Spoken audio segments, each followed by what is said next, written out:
To use Gemini or Google Assistant on the lock screen and the Samsung A27 5G, you have to start by opening Google application, click on the right upper corner, and you have to go for settings. Now, you have to simply go for Gemini or Google Assistant. For the Google Assistant, you can find the lock screen over here. And as you can see, to start using it, when you enable it, you have to say, "Hey Google," so it will actually recognize your voice. You will have to click "Yes, I'm in."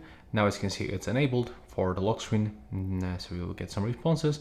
And here you can also get some information about the personal results.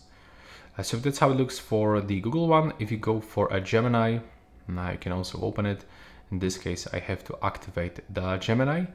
And as you can see, when we are here, we can also enable this, Talk Gemini hands-free. So we have to enable the "Hey Google," but also we have to get the Gemini on the lock screen. So we have to turn it on, and also we can enable the additional option for outgoing calls and the messages. So we have to turn on that option.